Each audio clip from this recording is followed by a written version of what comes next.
안녕하세요. 경의사당의 강경이에요. 오늘은 집과 관련된 한자 두 번째 시간이고요. 오늘 배울 한자 한번 칠판을 보고 보겠습니다. 첫 번째 집실, 아내실 배울 거고요. 두 번째 집택, 집택, 그 다음 집궁, 궁궐궁, 벼슬관, 부자부 한번 배울 거고요. 살필심, 베풀선, 재상제, 너그러울관, 고요할 적자에서 10자를 10분 안에 한번 배우겠습니다. 여러분 한번 집중하시고 한번 보세요. 첫 번째 집시를 배우실 건데 집을 겉에서 봤을 때는 집 가나 집 옥자를 쓰지만 집 안에 들어오게 되면 집실, 근데 영어로 말하면 룸이라고 표현하는 한자인데 왜냐하면 더 이상 갈 곳이 없다라는 뜻 때문에 그렇대요. 그것을 표현하기 위해서 첫 번째 집면 집을 상징하는 부스에 아랫부분에 도착하다라는 이를지를 집어넣어서 집에 도착하였다, 이르렀다, 더 이상 갈 곳이 없다 해서 집실이 되고 그 집 안에 계속 상주하면서 있는 나와 함께 어디에 가지 않는 사람 아내라는 뜻이 있어서 아내실이라는 한자도 있대요. 그래서 집실로 했을 때는 단어가 교실이라는 단어가 있고 아내실을 할 때는 정실, 이렇게 나의 정식 부인이다 라는 표현도 쓰고 있고요.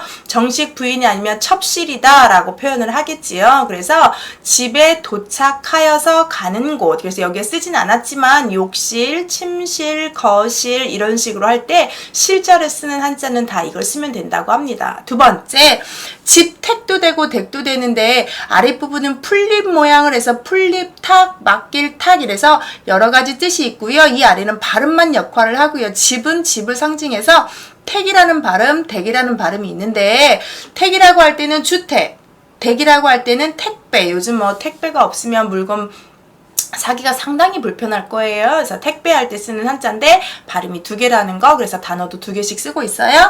세 번째 집궁, 궁궐궁인데 세 번째의 집궁, 궁궐궁하고 네 번째 있는 벼슬관자는 상당히 집고 아래쪽도 비슷해 보이니까 조심히 잘 보시기 바랍니다. 먼저 집궁자의 궁궐궁자인데 집 중에서도 임금이 사는 궁궐을 상징하는데 임금이 사는 궁궐은 보통 우리가 사는 집보다 엄청나게 사람이 많이 살 수 있고 임금을 보필하는 사람이 있기 때문에 집이 많아야 돼요. 그래서 이 집을 얼마나 많나라고 표현하고 싶은데 집면자를 계속 쓸 수는 없잖아요. 그래서 하늘에서 내려보는 지붕 모양을 두 개 정도를 그린 거예요. 한자에서는 두 가지가 나란히 쓰게 되면 똑같은 한자를 계속 반복하게 쓰게 되면 많다라는 뜻을 갖는다고 했잖아요. 그래서 여기는 아래 것만 쓰면 음률여지만 여기 뭐 샴푸 이름에 많이 써있는 려라는 샴푸 있잖아요. 그거와 려긴 하지만 여기서는 그렇게 쓰는 한자가 아니라 여기에 더 입구 더하기 입구처럼 여러 개의 방을 천장에서 이렇게 내려다보고 지붕이 많은 곳, 궁궐이라는 표현이 되고요. 우리가 보통 사람이 사는 집이 아닌 임금이 사는 집을 뜻하게 되면 단어에서 보시면 자궁이라고 해서 아기를 키우는 곳 자궁, 임금이 사는 집이라 라고 해서 궁궐에서 궁궐궐자를 써서 이렇게 쓸 수 있는 단어고, 네 번째 벼슬관자를 보시면 상당히 비슷하지만 틀리죠. 얘는 어디서 왔냐면 여기에 썼듯이 언덕부자에서 와요. 언덕 위에 높은 집이고 모든 마을 사람들이 볼 수 있는 관청의 집을 그렸기 때문에 거기에서 일하는 사람들을 관리라고 한다든지 관청이라고 한다든지 관직이라고 한다든지 해서 벼슬직자를 써서 관직 이렇게 표현할 수 있어요. 3번하고 4번은 상당히 모양이 비슷하니까 주의하시고 지붕 모양을 연결시켜 놓으면 궁자가 되고요. 그 다음 이 언덕부에서 이 윗부분만 살짝 갖다 쓰는 건 벼슬관자가 돼요. 그 다음 5번 부자부인데 듣기만 해도 정말 기분 좋아지는 한자를 보겠는데 이 아랫부분에 있는 한자는 밭전하고 관계되는 한자가 아니고요. 술병 모양을 그린 한자에서 술병 복자가 되고 항아리를 상징하는 한자예요. 그러면 집에 뭐가 있다는 얘기냐면 항아리와 술이 있다는 얘기인데 항아리에는 뭐가 담겨져 있죠? 그렇죠. 근데 간장이나 된장이나 고추장 이런 거 많이 있다는 얘기는 먹고 사는 것이 너무너무 풍족하다는 뜻이고, 술이 있다는 얘기는 술을 만드는 게 재료가 곡식이잖아요. 자, 곡식 쌀을 10되를 해서 만들면 술 한 병이 나온다고 치면 집안에 술이 1000병이 있다고 하면 어마어마한 부자가 될 거 아니에요. 그래서 집에 술병과 항아리가 있다는 얘기는 그 재산이 많다는 증거에서 부자라는 생각을 하면 되고요. 그래서 단어 보시면 풍부하다 해서 부자 부자의 앞에는 풍성할 풍자를 써서 풍부 또는 뭐 부유하게 살았다, 부자다, 갑부다 이럴 때 쓰는 부자고요. 어떻게 하면 부자인 것을 표현할 것인가 해서 여기에 술병복을 집어넣었다는 거, 집안에 술이 많다는 건데 뭐 개인적으로 TV 같은 데 보면 세금을 내지 않은 사람들을 근데 나라 수사기관에서 들어가서 집을 압수수색을 하게 되면 거실장에서 어마어마한 양주병들이 등장을 하잖아요. 그런 것도 다 양주가 얼마나 비싸요. 그래서 그런 부분을 보면 정말 술이 집안에 많이 있고 고가품이 있다는 얘기는 부유하구나 라고 옛날이나 지금이나 예상할 수 있었다고 합니다. 그래서 벌써 5자 배웠어요. 집에 도착했어요. 집실 아래 있는 발음 그대로 활용해서 집들에 이렇게 풀이 많은 걸로 외우시면 좋지 않을까 싶은데 집댁, 집택. 집 지붕이 연결되어 있는 집궁, 궁궐궁. 우리가 보통 사는 집이 아니에요. 벼슬아치들이 일하는 집인데 언덕 위에 높이 있는 집이었고요. 집에 술병이 많은 집은 부자였어요. 6번째 살펴시면 좀 어려운데 이 아랫부분이 차례번이라고 해서 짐승 발자국 모양을 본뜬 한자인데 왜 그러냐면 밭전 위에 있는 자체가 짐승 발자국을 그린 모양이래요. 땅바닥에 이렇게 짐승 발자국 모양이 있는 건데 짐승 발자국이 났단 얘기는 옛날에는 짐승이 많아서 정말 산에 있는 집들에는 호랑이들이 사람을 잡아먹는다고 해서 정말 있었던 일이잖아요. 요즘은 뭐 산 멧돼지가 내려와서 사람들의 인가를 침입하는다, 뭐 도시까지 먹이를 찾으러 내려왔다 이런 이야기가 있는 것처럼 짐승의 발자국이 있다는 얘기는 조만간에 얘가 먹이를 찾으러 다시 오겠다는 얘기이기 때문에 집 안에 이렇게 밭에 짐승 발자국이 있다. 집 안에 짐승 발자국 밭에 나 있다. 그러면 유심히 살펴서 대책을 했다고 해요. 그래서 발자국 모양을 놨다는 표현에서 살피심인데 이것도 제가 신문기사에서 봤던 이야기인데요. 진안에서 인삼이 유명하죠. 그래서 진안에서 인삼 농사를 짓는 아저씨가 인삼에 도둑이 든 거예요. 이제 6년근, 10년근에서 팔아야 되는데 아직 캐기 일부 직전인데 인삼밭에서 인삼을 도둑 맞았어요. 그래서 누가 범인일까를 추적해서 경찰에 의뢰를 했는데 그 아저씨가 이제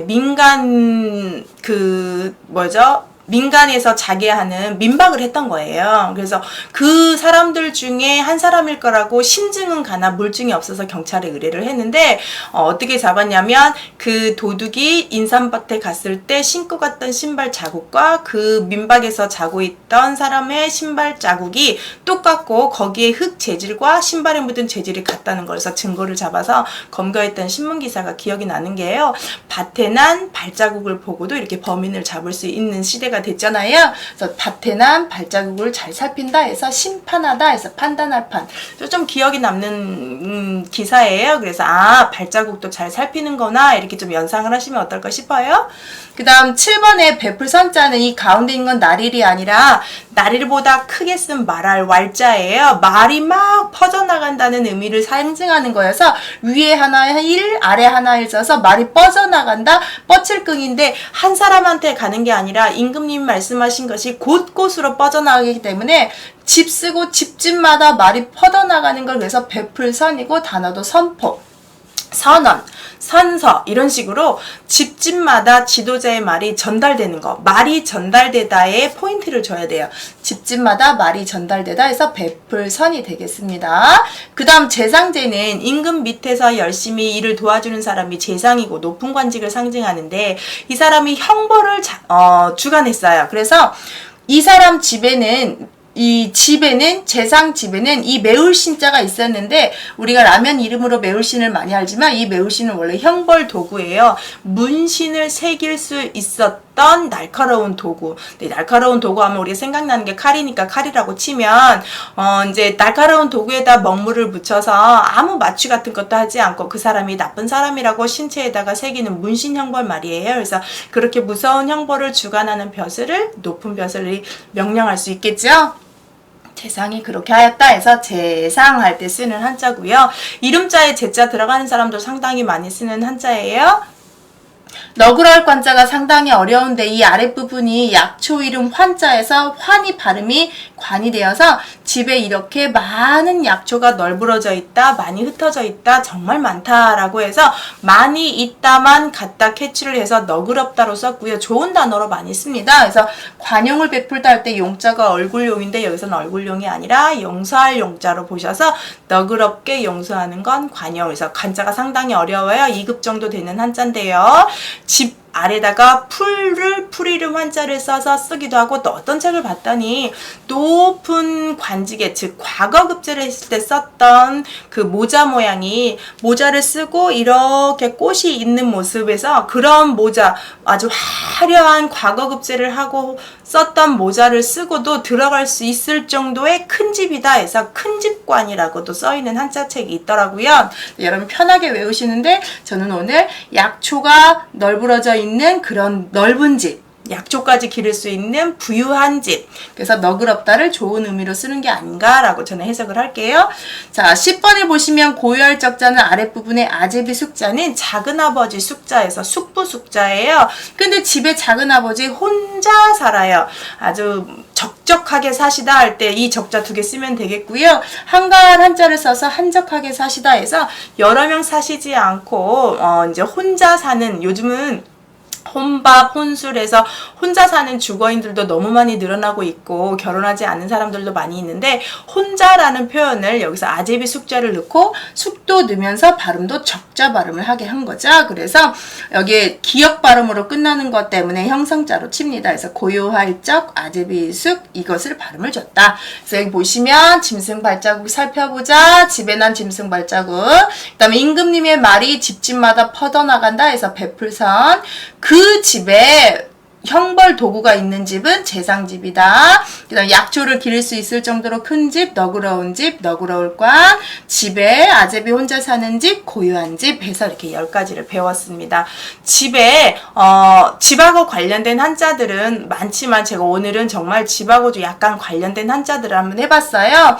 집에 도착했을 때 방, 그 다음 우리 집을 겉에서 봤을 때 집태, 집이 많고 큰 집 궁궐, 그 다음에 집이 우리를 위에 있는 관청, 집에 항아리와 술병이 있으면 부자, 집에 발자국이 나 있는 걸 살핀다, 집집마다 말씀을 듣는다, 집에 형벌도구가 있다, 집에 약초 키울 정도로 넓다, 집에 혼자 계신다 해서 집이니까. 자, 지금 2번째 했는데요. 집하고 관련된 한자 보세요. 간머리하고 관련된 한자는 하나도 없죠?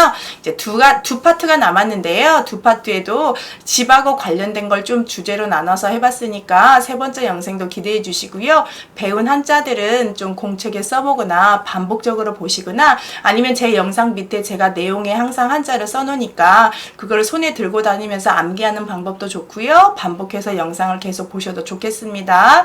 여러분을 이렇게 한자 열심히 공부하는 거 응원합니다. 더 좋은 영상 올릴게요. 수고하셨어요. 다음 시간에 만나요.